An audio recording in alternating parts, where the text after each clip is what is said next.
श्री गणेशाय नमः। गौरीश्रवक्येतकभत्रभङ्गमाकृख्यहस्ते न दद्दन्मुखाग्रे विघ्नं मुहूर्ताकलितद्वितीय दन्तप्रणोहो हरतो दीपास्य।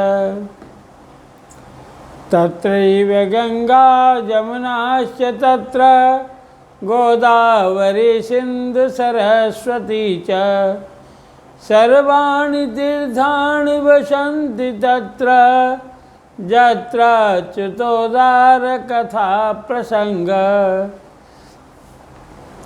नारायणं नमस्कृतं नरं चैव नरोत्तमं देवीं सरस्वतीं चैव ततो जयमुदीरयेत्।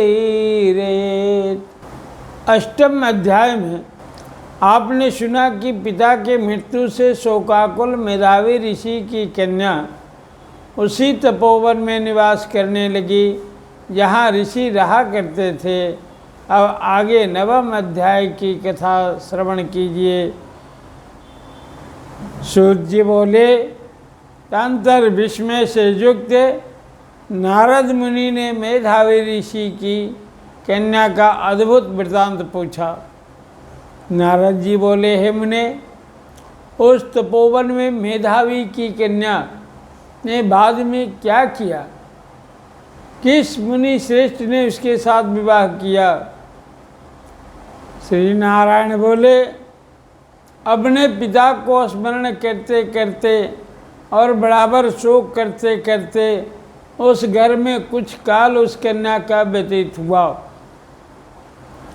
भूत से भ्रष्ट हुई हिरणी की तरह घबराई शून्य घर में रहने वाली, दुख रूप अग्नि से उठी हुई, भाप द्वारा बहते हुए अश्रु नेत्र वाली, जलते हुए हृत कमल वाली, दुख से प्रतिक्षण गर्म श्वास लेने वाली, अति दीना घिरी हुई सर्पणी की तरह अपने घर में संरुद्ध अपने दुख को सोचती और दुख से मुक्त होने के उपाय को न देखती हुई उस किशोरी को उसके शुभ भविष्य की प्रेरणा से सांत्वना देने के लिए उस वन में अपनी इच्छा से ही पर क्रोधी, जिनको देखने से ही इंद्र भयभीत होते हैं, ऐसे जटा से व्याप्त साक्षात शंकर के समान भगवान दुर्वासा ऋषि आए।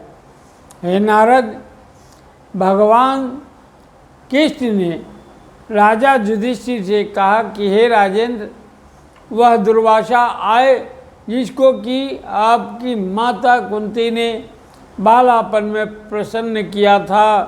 तब उन सुपूजित महर्षि ने देवताओं को आकर्षण करने वाली विद्या उन्हें दी। और हे भूपाल, जिन्होंने सब देवताओं से नमस्कार किए जाने वाले मुझको भी रुक्मिणी के साथ रथ में बैलों की जगह जोता।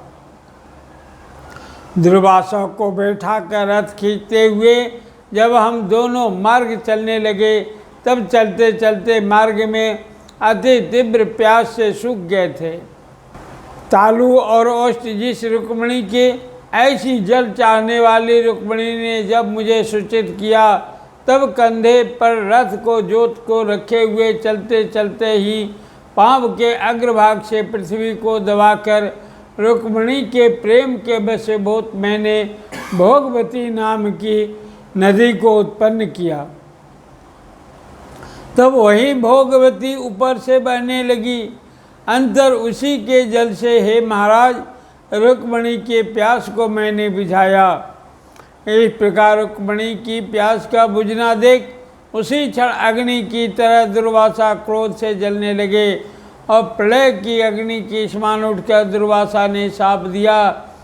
बोले, बड़ा आश्चर्य है, हे कृष्ण, रुक्मिणी तुमको सदा अत्यंत प्रिय है, अतः स्त्री के प्रेम से युक्त तुमने मेरी अवज्ञा कर अपना महत्व दिखलाते हुए इस प्रकार से उसे पानी पिलाया, अतः तुम दोनों का वियोग होगा, इस प्रकार उन्होंने शाप दिया था।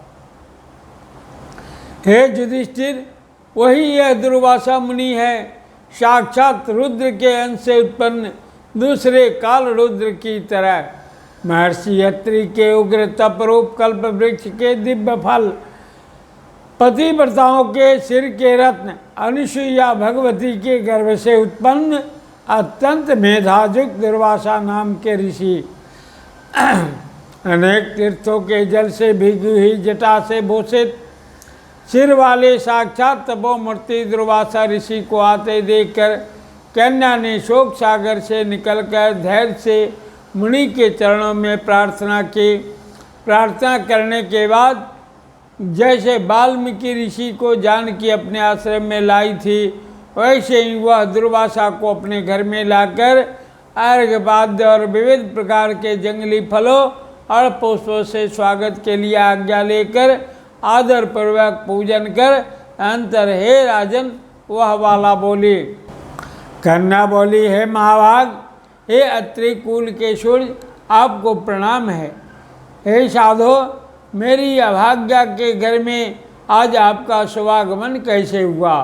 हे मुने, आपके आगमन से आज मेरा भाग्योदय हुआ है, अथवा मेरे पिता के पुण्य के प्रवाह से प्रेरित मुझे सांत्वना देने के लिए ही आप मुनि सप्तम आए हैं।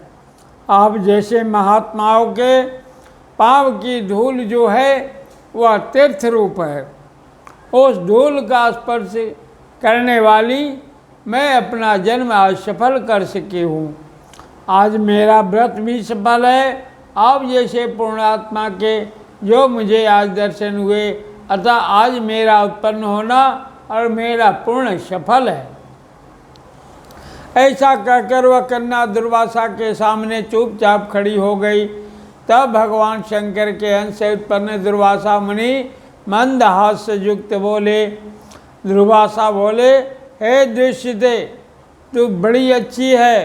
तूने अपने पिता के कुल को तार दिया।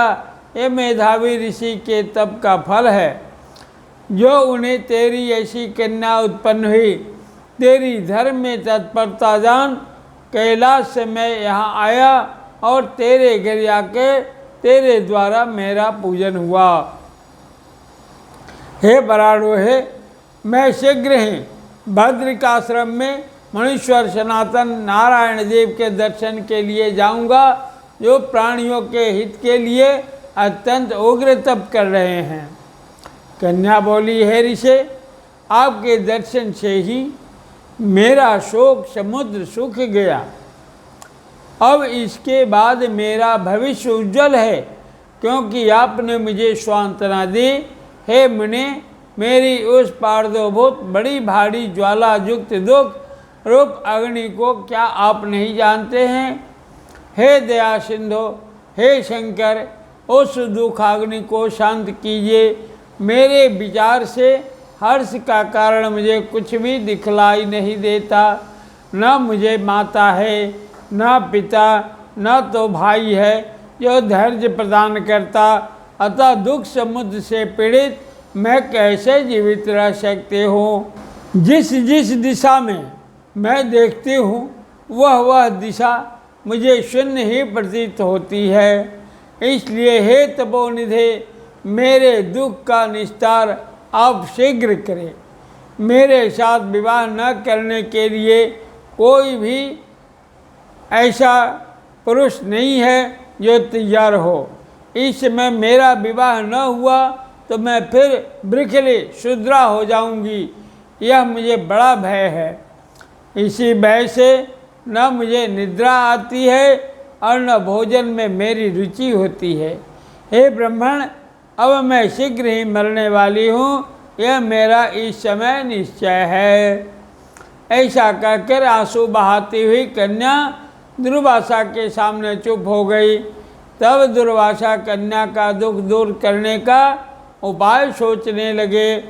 श्री नारायण बोले, इस प्रकार मुनि कन्या के वचन सुनकर और इसका अभिप्राय समझकर बड़े क्रोधी मुनिराज दुर्वासा ने उस कन्या का कुछ हित विचार पूर्ण कृपा से उसे देखकर सारभूत उपाय बतलाया। इति श्रीमद्नारदीये पुरुषोत्तममास्म महात्मा नवमो अध्याय। एक बार बोलिए श्री कृष्ण चंद्र भगवान की जय, पुरुषोत्तम भगवान की जय।